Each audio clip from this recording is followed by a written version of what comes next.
tushunarli bo'lishi uchun xo'sh, endi uni tana qismi, bu tana qismiga xuddi yuqorida body kabi to body deb yozib olib, uni tana qismi, ya'ni tana qismida nima bo'ladi? Jadvalni tana qismida odatda ma'lumot bo'ladi.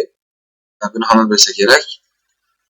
Shu ma'lumotlar xuddi shu ko'rinishda yana qaytadan yoziladi.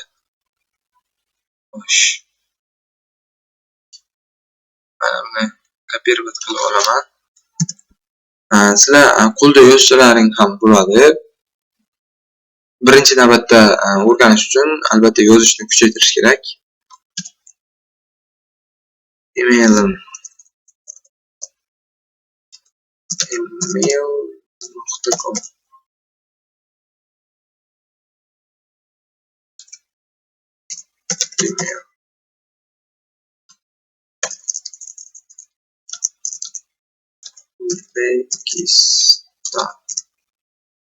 Uzbekistan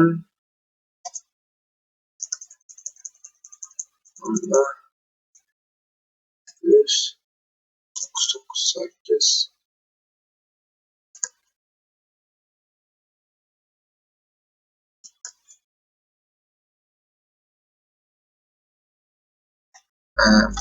mana endi ko'rishimiz mumkin jadval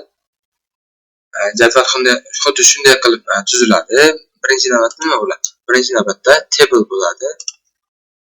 Tablening ichida bo'ladi. Xo'sh, bu asosan bir quti, ya'ni bir qanaydir quti deb tasavvur qilsak ham bo'ladi. Uning ichida boshi, ya'ni uning nima ekanligi, masalan, biror bir narsa ekanligi haqida yoziladi. Keyin o'sha ma'lumotlarni to'ldirish uchun bodyda xuddi shunday qilib yana qaytadan yozib olsa bo'ladi. Keyingi tag forum foydalanuvchidan ma'lumot olish hisoblanadi. Uning ichida input ham bo'ladi. Ya'ni bu qanday bo'ladi? Forum send bu action sendlarni darslarimiz davomida tushuntirib beraman. Hozir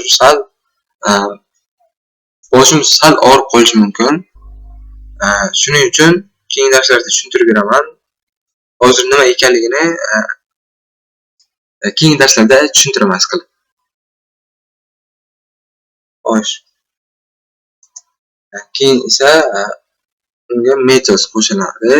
Metodni ham keyingi darslarda tushuntiraman. Xo'sh, forum ichida input type text name ism id shart emas, placeholder ya'ni ichiga yozilaman. Sizlarga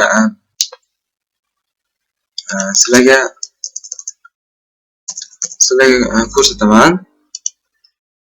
Mana Asilbek input bu form asta. Xo'sh, placeholder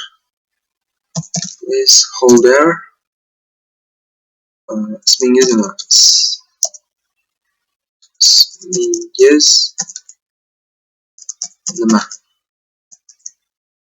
Ismingiz nima?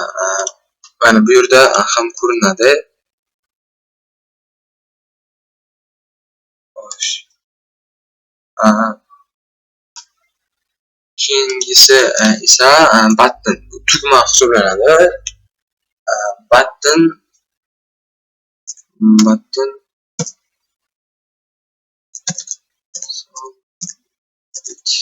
submit. Mana button boshqa joyga o'tib ketdi, chunki bunga post metodi turibdi. Xo'sh. Button va input shunday yoziladi va ishlanadi. Ismingiz nima? Asilbek. Send ana bazaga ma'lumot yuboriladi. Keyinroq o'tamiz MongoDB serveri qanday ishlashini. Xo'sh. keyingi tag esa option hamda label taglari hisoblanadi. Bular asosan ro'yxatdan tanlash, ya'ni ro'yxatdan biror bir ma'lumot tanlash kabi vazifasini bajaradi. Birinchi navbatda label yoziladi. Label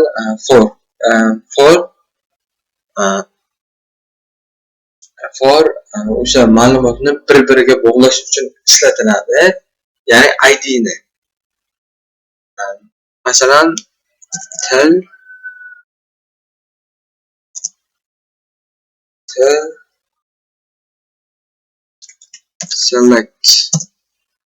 select beriladi. Select tanlash vazifasini bajaradi. Xo'sh, idsiga tilni beramiz. Ismiga ham buni ichida masalan option bo'ladi.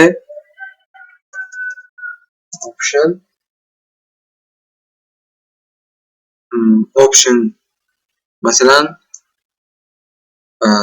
JavaScript,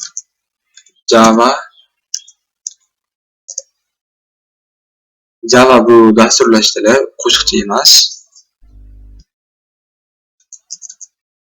Java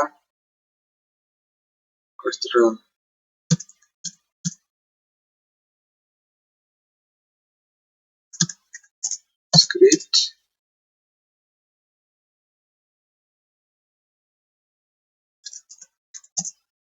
JavaScript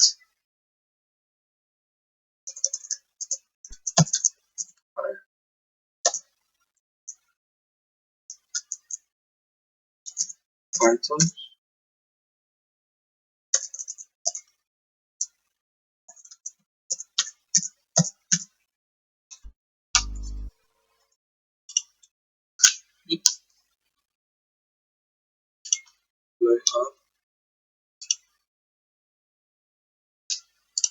Xo'sh, Open Live serverni ochib olamiz. O'chib ketib qopti. Mana bu tanlash Python o'tadi. Bu ma'lumotni, ya'ni ro'yxatni tanlash hisoblanadi.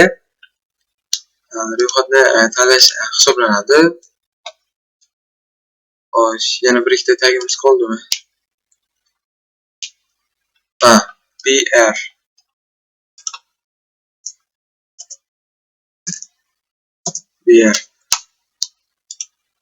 Bu asosan joy tashlab beradi. Mana bu yerda ko'rish mumkin. Joy.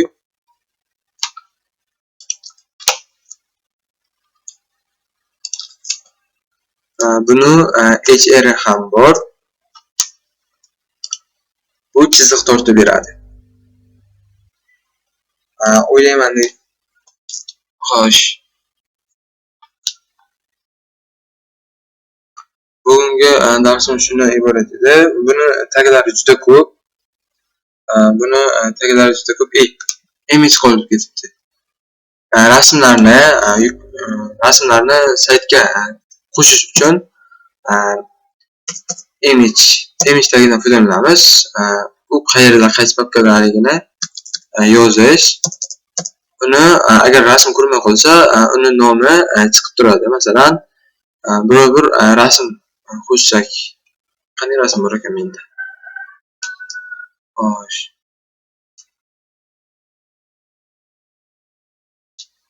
Isqilib shu yerda rasm nomi yoziladi. Rasm qaysi papkada yoki qaysi joyda bo'lganligi yo'l ochib beriladi. U avtomatik topib saytga uzatadi. Bu yerda esa alt, ya'ni o'sha rasm ko'rmay qolsa, u nima haqidaligini, masalan, biror bir mushuk rasmini qo'ysa, bu yerga mushukcha kabi yoziladi. U saytda ko'rinmasa, u qanday rasmligini bilib olish uchun. Xo'sh.